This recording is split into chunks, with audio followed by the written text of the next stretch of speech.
श्री साई सच्चरित्र अध्याय 1 वंदना। गेहूं पीसने वाला एक अद्भुत संत, गेहूं पीसने की कथा तथा उसका तात्पर्य। पुरातन पद्धति के अनुसार श्री हेमाड़ पंत श्री साई सच्चरित्र का आरंभ वंदना द्वारा करते हैं। 1. प्रथम श्री गणेश को साष्टांग नमन करते हैं, जो कार्य को निर्विघ्न समाप्त कर उसको यशस्वी बनाते हैं और कहते हैं कि श्री साई ही गणपति हैं। 2. फिर भगवती सरस्वती को, जिन्होंने काव्य रचने की प्रेरणा दी, और कहते हैं कि श्री साई भगवती से भिन्न नहीं हैं, जो कि स्वयं ही अपना जीवन संगीत बयान कर रहे हैं। 3. फिर ब्रह्मा, विष्णु और महेश, जो क्रमशः उत्पत्ति, स्थिति और संहार करता है, और कहते हैं कि श्री साई और वे अभिन्न हैं, वे स्वयं ही गुरु बनकर भव सागर से पार उतार देंगे। 4. फिर अपने कुल देवता श्री नारायण आदिनाथ की वंदना करते हैं, जो कि कोंकण में प्रकट हुए। कोंकण वह भूमि है जिसे श्री परशुराम जी ने समुद्र से निकालकर स्थापित किया था। तत्पश्चात वे अपने कुल के आदि पुरुषों को नमन करते हैं। 5. फिर श्री भारद्वाज मुनि को, जिनके गोत्र में उनका जन्म हुआ। पश्चात उन ऋषियों को, जैसे याज्ञवल्क्य, भृगु, पाराशर, नारद, वेदव्यास, सनक सनंदन, सनत कुमार, शुक, शौनक, विश्वामित्र, वशिष्ठ, वामदेव, जैमिनी, वैशंपायन, नवयोगिंद्र इत्यादि तथा आधुनिक संत जैसे निवृत्ति, ज्ञानदेव, सोपान, मुक्ताबाई, जनार्दन, एकनाथ, नामदेव, तुकाराम, कान्हा, नरहरि आदि को नमन करते हैं। 6. फिर अपने पितामह सदाशिव, पिता रघुनाथ और माता को, जो उनके बचपन में ही गत हो गई थी। फिर अपनी चाची को, जिन्होंने उनका भरण पोषण किया, और अपने प्रिय भ्राता को नमन करते हैं। 7. फिर पाठकों को नमन करते हैं, जिनसे उनकी प्रार्थना है कि वे एकाग्र चित्त होकर कथामृत का पान करें। 8.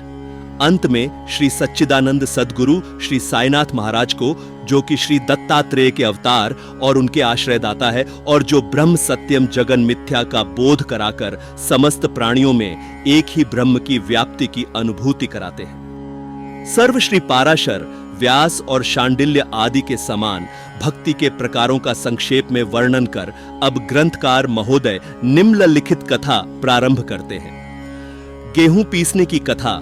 सन 1910 में मैं एक दिन प्रातःकाल श्री साई बाबा के दर्शनार्थ मस्जिद में गया। वहां का विचित्र दृश्य देख मेरे आश्चर्य का ठिकाना न रहा कि साई बाबा मुंह हाथ धोने के पश्चात चक्की पीसने की तैयारी करने लगे। उन्होंने फर्श पर एक टाट का टुकड़ा बिछा, उस पर हाथ से पीसने वाली चक्की रखी।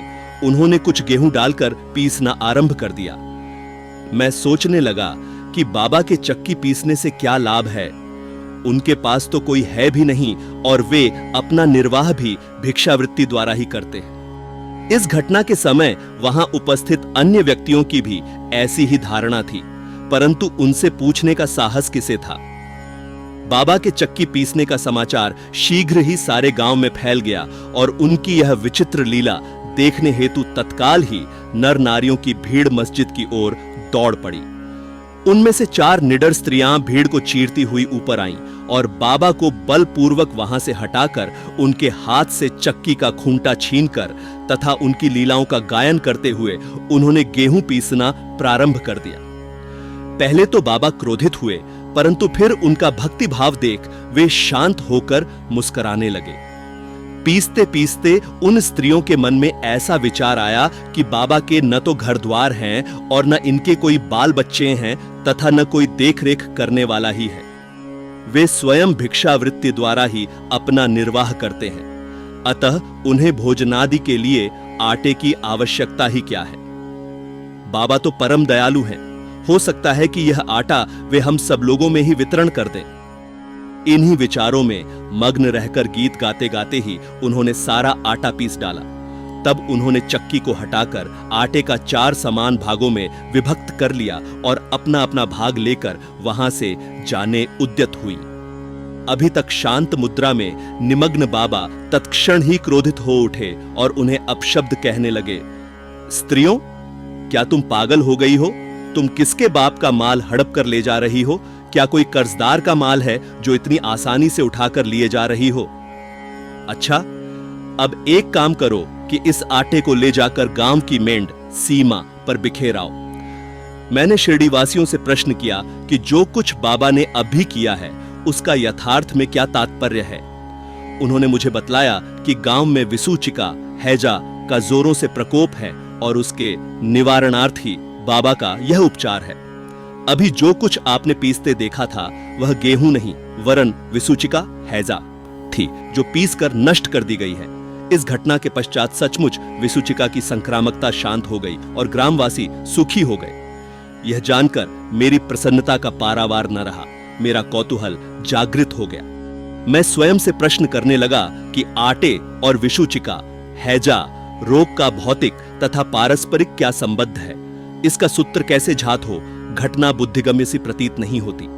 अपने हृदय की संतुष्टि के हेतु इस मधुर लीला का मुझे 4 शब्दों में महत्व अवश्य प्रकट करना चाहिए।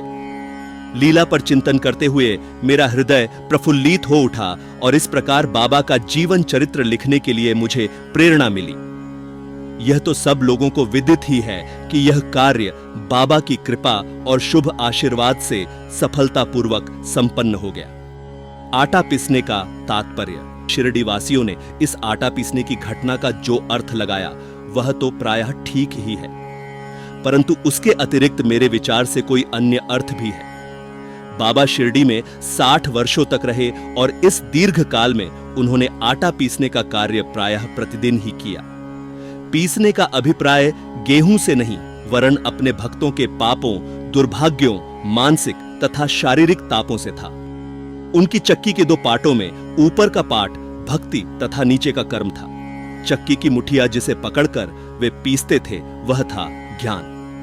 बाबा का दृढ़ विश्वास था कि जब तक मनुष्य के हृदय से प्रवृत्तियां, आसक्ति, घृणा तथा अहंकार नष्ट नहीं हो जाते, जिनका नष्ट होना अत्यंत दुष्कर है, तब तक ज्ञान तथा आत्मानुभूति संभव नहीं है। यह घटना कबीरदास जी की इसके तदनुरूप घटना की स्मृति दिलाती है। कबीरदास जी एक स्त्री को अनाज पीसते देखकर अपने गुरु निपट निरंजन से कहने लगे कि मैं इसलिए रुदन कर रहा हूं कि जिस प्रकार अनाज चक्की में पीसा जाता है उसी प्रकार मैं भी भवसागर रूपी चक्की में पीसे जाने की यातना का अनुभव कर रहा हूं। उनके गुरु ने उत्तर दिया कि घबराओ नहीं, चक्की के केंद्र में जो ज्ञान रूपी दंड है असी को दृढ़ता से पकड़ लो। जिस प्रकार तुम मुझे करते देख रहे हो उससे दूर मत जाओ, बस केंद्र की ओर ही अग्रसर होते जाओ और तब यह निश्चित है कि तुम इस भवसागर रूपी चक्की से अवश्य ही बच जाओगे। श्री सद्गुरु साईनाथर्पणमस्तु। शुभम भवतु।